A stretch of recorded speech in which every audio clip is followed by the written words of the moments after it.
You see, because you're a visual learner, you don't want any distraction. You need to see everything on it. You need to see the sweat right off of the teacher. You need to see the amount of move.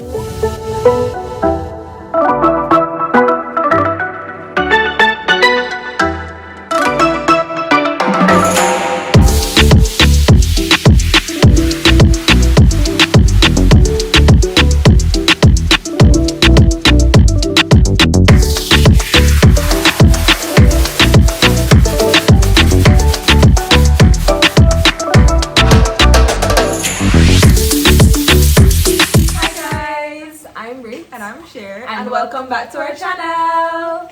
So today's video is the second installation in our Threading Med series. If you have not checked out our previous video, we will go check it out in the iCards. Yeah, you know, so you know it there. Like, it's about time we you will see pop up, so you can check out that video. So, you know, click it, tap it, go watch it right now. Like, comment, share, and subscribe. Yeah. Okay, so before we get started with today's video, don't forget to like, comment, share, and subscribe. Like, we will show you the icons so you know what they look like. Thank you. Yeah. So as you can see by the title, we're going to be doing 5 study techniques for visual learners. Now, you're probably just like, what do you mean by visual learners? Like, what different type of learning? What about, you know? Okay. So we're here, guys, to inform you so that you can find out if you're actually a visual learner. So basically, a visual learner is somebody who needs to see information to actively acquire it. So if you not see it, it doesn't make sense, right? So you're somebody who you're gonna need to see like graphs and maps and all those type of things, diagrams, charts. Like, you're not gonna need to see things to actually learn and actively acquire the information, which is completely fine. Yeah, you know, no problem. It's a little bit time consuming, but I mean, it's what works for you, and that's completely fine. And we're here to help you out. You know. So if you not sure if you're a visual learner or not, we will link a quiz in the, so you can determine what type of learner you are, so you can know which of these videos applies to you.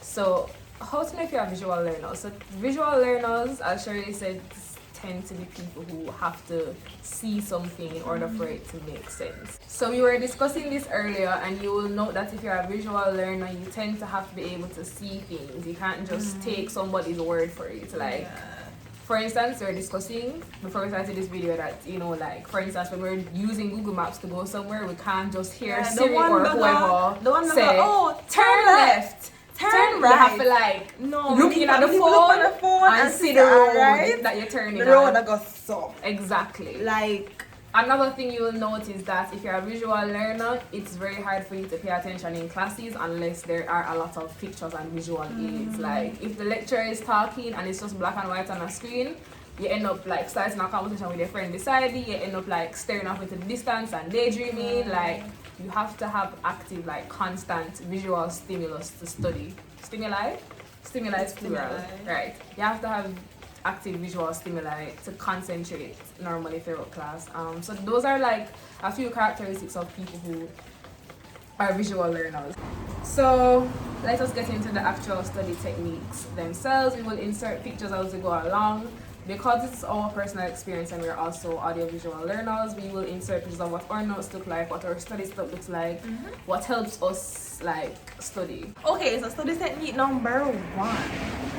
Who knows? So you're gonna have to, you know, try to color code your notes. So for the color coding technique, what you do is like you assign a specific color, like a pen color, a highlighter color to a particular subtype of your notes. Yeah. So for instance, for us as clinical students, like if they're talking about the causes of acute myocardial infarction, which is a heart attack, you can probably put the causes in blue, put the complications in red, and you follow that throughout all of your topics, like as you go through studying. And for me, I realized in anatomy in first year, actually, my book, the color, pretty, I'm pretty bad. Beer diagram, so like what I did, I would have it be a case where I put you know, the particular arteries in one color. I put like nerves in a different color.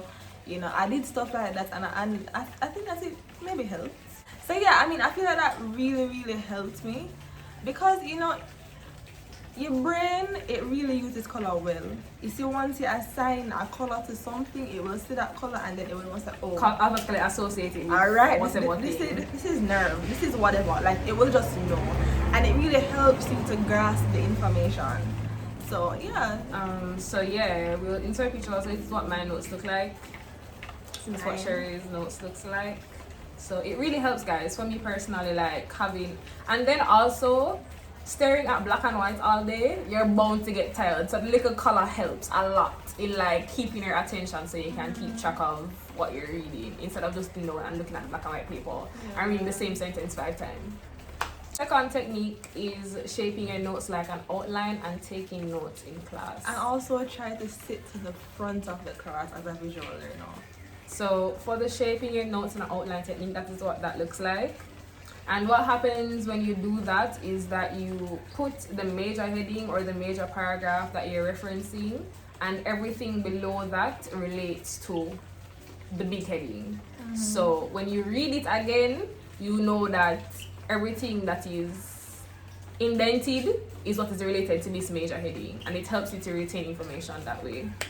As it relates to writing notes in class, rather, if you're a visual learner, then having the information put down as you receive it helps it stick and process more into your long-term memory. Because if you're in class and obviously hearing the teacher does nothing for you, so try to write what the teacher is saying, so that it can actually process and you're actually seeing what they're saying to you. You know, so that will help. And the whole sitting at the front of class, you see, because you're a visual learner, you don't want any distraction. You need to see everything literally. You need to see the sweat right up for the teacher. You need to see the motor move. For example, when you have anatomy sessions, sit at the front of the class, because you learn by seeing. So you have to sit at the front. But I know try push through something, but you have to learn. So try not sit to the front of classes, right? So yeah. Which leads us into our which leads us into our third technique, which is to draw diagrams, figures, charts, like visual stuff. So we're gonna use the same example of being in anatomy class. Like, for instance, for me, in first year, I sat down and drew out almost every single organ, muscle, nerve, artery, vein, bone, like.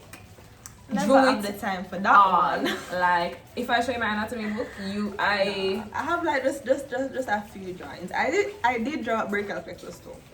The one like a thing was sure I draw, but yeah, drawing charts and diagrams helps you to retain, because you're a visual learner. Like, you have to be able to see what you're learning. So this is what I'm currently on the pathology rotation, and there are different like processes that we need to know. So I have stuff written out here, and then this is a picture of Sherry's like brachial plexus over so utilize drawing diagrams. It's being a visual learner is very time consuming, but you just have to carve out the time if it's what works for you.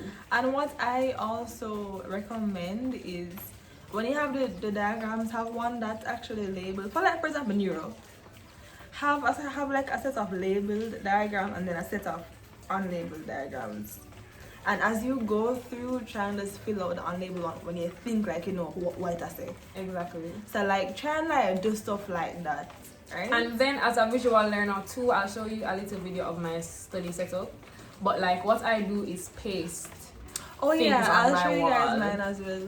So I paste like right now I'm learning about like virology and bacteriology and parasitology. So what I do is have a table with all of the different bugs and what you use to treat them and the method and etc. So that is what I have right here. So when I go into my study area, even if it's just me glimpsing it like once or twice a day, eventually me seeing it so often for the whole 10 weeks I'm on the rotation, it sticks. To be honest, I feel like even though that's passive learning, I feel like it still helps to reinforce things. Yeah, because you're going every day. Because the more you see it, the more you're gonna be like, oh, that is that. Exactly. You know?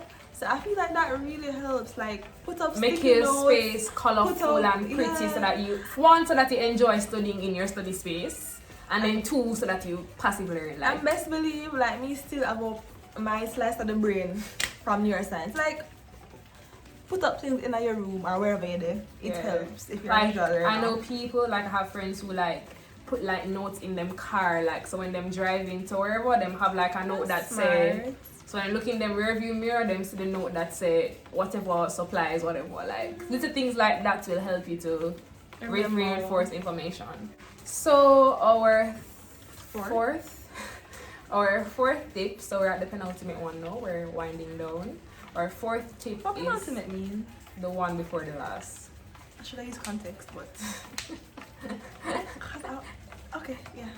So our fourth and the penultimate tip is to use white space when writing notes. Okay, so what using a white space means is that when you're, so for instance, you're writing a paragraph, right? And your paragraph is on, this is the same heart attack topic. So you have your first heading and you write your paragraph about what is a heart attack. Skip 4 lines and then you write about the cause of a heart attack. Of a heart attack. That way, though, it doesn't look like it's a bag of words that are jumping out at you. Even for me, even when I am reading or writing notes, I have to be able to, if I see too many words one time, I'm going to get deterred. I'm going to find something else to do. I'm going to either watch a video or something like I can't. You see, when I start to, no, first of all, me don't like read. Yes, I know it's weird. I'm in med school and I don't like to read. I hate reading. So, like, for real, like, once I see one bag of words, it gets distracting. That's so, it like, for me. And that's another thing too, find notebooks and stuff that have a bag of pictures so that it helps you. Like, the same textbook that work for somebody might not work for you, so you can utilize that as well. So now we're gonna jump into our fifth and final topic. The last video we said we do the same 10 of 5, but they're on 5. Yeah, our fifth and final tip or technique. Watch videos, guys. I am a big advocate for watching videos. As I said before, like, I hate say word. I don't like read. For leisure or for school, for nothing, I don't like read. So, like, for me, when there's a video on a topic, saves my life. For the med students out there, so like when you're watching, like, you know, Ninja Nerd or, you know, Armando had a Sudogang and them people there, you know, like, you see them drawing on them something, and that really helps me out because I don't want to read and I'm still getting the information that I would have gotten while reading. So it's a win-win. Especially if you're an audio-visual learner. I'm audio-visual and I'm telling you, like, even for me to, what the guy name, like, for example, Paul Bowling, just to even see him go through PowerPoints and just talk helps me out a lot. Because I don't like to read. And then even when watching those videos, like, for instance, Ninja Nerd, what I used to do, I don't really watch him anymore because this is what I'm doing right now. I can't really use him. But what I normally do is, if there's a particular aspect that he's talking about that even though he's saying it and I don't really understand it, I'll draw it in my notebook so that I can review it at my own time. Because that's another thing too, like when you pause, when you have a 16-minute video, you're spending a whole hour on that 16-minute video. I am telling you, because you have to replay and be like, oh, I never really catch that, and then you reach the end and then him say something. And when they say earlier, you never remember that, so you have to go back. So it takes a little bit of time. So what I like to do, so I don't frustrate myself, is that I will, if he says something I don't really get it, I will write it down as well. So I'll use the same diagram that he uses and just write it down so that I can look at it at a later date and review it for myself.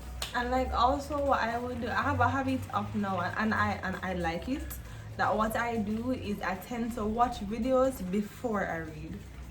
It makes digesting information so much easier. So you can be like, oh yeah, I remember when he did say. And because I've seen it already on like a diagram and I've heard it being, you know, explained to me, it makes it that much easier for me to just digest from reading or something like that. So yeah, like videos really, if you're a visual learner or audio visual, like video is really will help you out. Man, I tell you.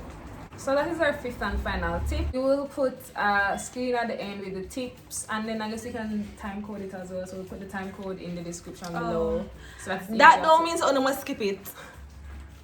This is just to assist you, No. so that you can, if you come back to the video, you and can we know know where to that look because at. you're visual, you have to see it. Exactly. So we got you. So yeah, we got you. Thanks for watching this video. Thanks for watching, guys. Don't forget again to like, comment, share and subscribe. And also turn on that post notification bell. Yes. So that you can get notified every time we post a video. video. So that's it for this week's video, guys. We hope you enjoyed. Studying. Happy studying. We will check back in with the other types of learners as we progress through the Shredding Bed series, and we will see you in our next video. Bye guys.